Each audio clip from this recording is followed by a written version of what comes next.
queridos alumnos, en este video quiero contarles cómo resolver una ecuación diferencial de primer orden separando variables. ¿Pero qué significa que sea una ecuación diferencial de primer orden? Significa que en la ecuación únicamente aparecen primeras derivadas, es decir, no aparece ni la segunda, ni la tercera, ni una derivada de orden mayor en la ecuación. Y cuando se puede resolver separando variables, lo que tenemos que tener en cuenta para eso es que la ecuación permita separar las variables. Estos son algunos ejemplos de presentación o algunos tipos de presentación de ecuaciones diferenciales donde podemos separar las variables.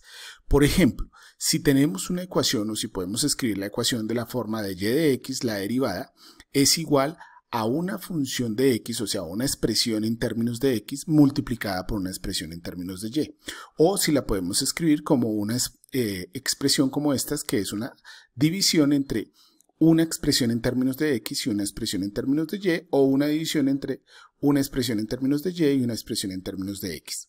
Para eso, para separar las variables, lo que vamos a hacer es pensar en este símbolo de la derivada que nos dejó Leibniz como dos entidades distintas, cada uno de sus diferenciales, como de y de x como dos entidades independientes. Entonces, podríamos hacer algo como lo siguiente. En este caso, dividir a los dos lados por g de y obtendríamos de y sobre g de y es igual a f de x por dx. En este caso, podríamos multiplicar a los dos lados por g de y por dx. Y entonces obtendríamos g de y por dy igual a f de x por dx, y en este caso estaríamos dividiendo a los dos lados por g de y y multiplicando a los dos lados por dx. En estos tres casos podemos antiderivar a los dos lados de la igualdad o integrar.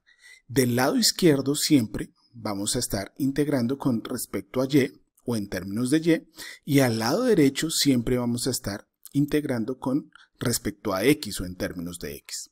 Veamos esto en un ejemplo.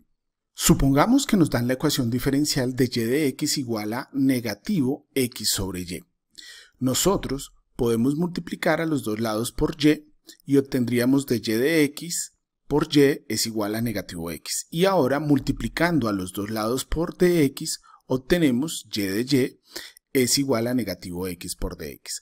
Una vez que estamos en este punto, podemos integrar a los dos lados de la ecuación, es decir, calcular la integral de y esa integral va a ser igual a la integral de menos x por dx. Estas integrales son relativamente sencillas. La integral de y con respecto a y es y cuadrado medios más una constante, y la integral de x o de menos x con respecto a x es menos x al cuadrado sobre 2 más otra constante. Esto, multiplicando a los dos lados por 2, lo podemos expresar como y cuadrado más 2 veces una constante igual a menos x al cuadrado más 2 veces otra constante. Pero estas dos constantes podemos sumarlas y obtener una nueva constante que he llamado c. En últimas, nuestra solución de la ecuación diferencial de y de x igual a menos x sobre y es y cuadrado más x al cuadrado igual a c. Pero ¿cómo podemos corroborar que esta ecuación sí es, o esta relación sí es una solución de esta ecuación diferencial?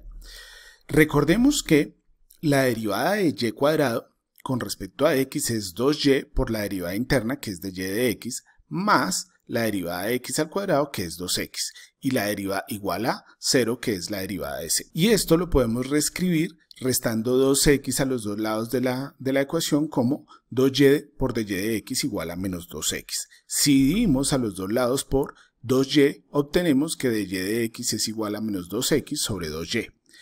Es decir, que dy de x es igual a negativo x sobre y.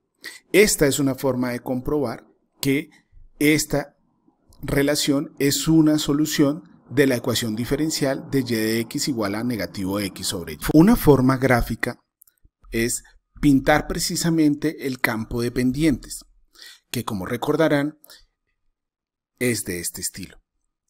Y si tenemos en cuenta ese campo de pendientes y un valor de c, nos podemos dar cuenta que la solución son círculos de radio raíz de c. Ok, queridos alumnos, espero que este video les ayude a entender cómo resolver un sistema de ecuaciones de primer orden separando las variables. Muchas gracias.